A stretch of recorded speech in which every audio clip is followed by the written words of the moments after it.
Bulshaawi hooyadiis waxaan idinka codsanayaa dawladda barakeyne ee Soomaaliland waxaan ka codsanayaa in cunugaas ii soo deeyo aniga garabkayga u ahay waxaana ku dhalay burburka waqtiga burburka waana yaraankaygi waxaan ka codsanayaa inaad wiilkaas Bilaal Bulshaawi la yiraahdo magaciisa caadigaana ah Cabduqaadir Cali Maxamuud idinka codsanayaa mudana madaxweyne waxaan ka codsanayaa adigoo ah musabiixi aan ka codsanayaa insha Allah taala inaad ii soo deyso wiilkaas waana agoon cid kale oo maanta adaa aabihi jooga waxaan ka rabaa inaad ii soo deyso agoonnimana ku soo korsho aan ka codsanayaa inaad mudane aad ii soo deyso musabiixi madaxweynaha musabiixi adaan ka codsaday waa ka codsada codsiga iga tahay waa ku bariyaa kunya kow joor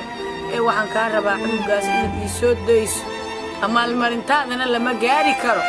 marka waxaan rabaa sidan jecelnahay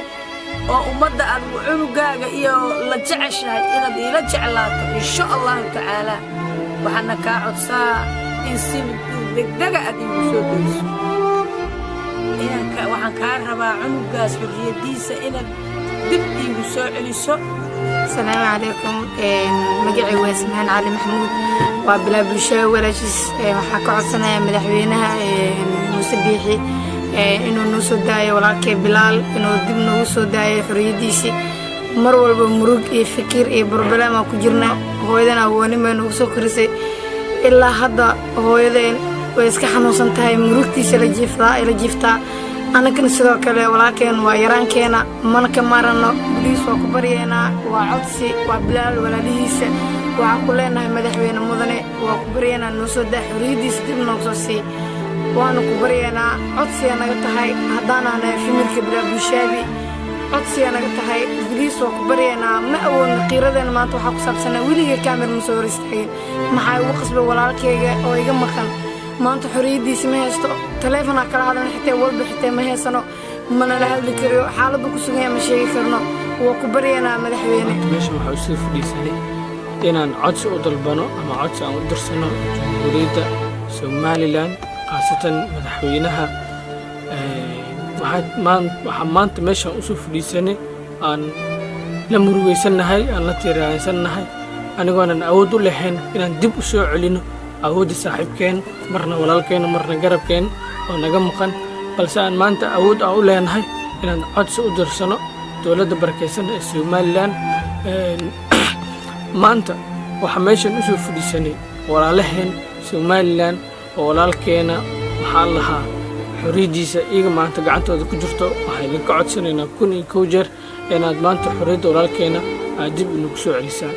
waxaanu nahay dhammaanteena dad rajo ku nool ah oo subax walba ama haween walba ku seexda walaalkiina marna garabkiina marna saaxiibkiina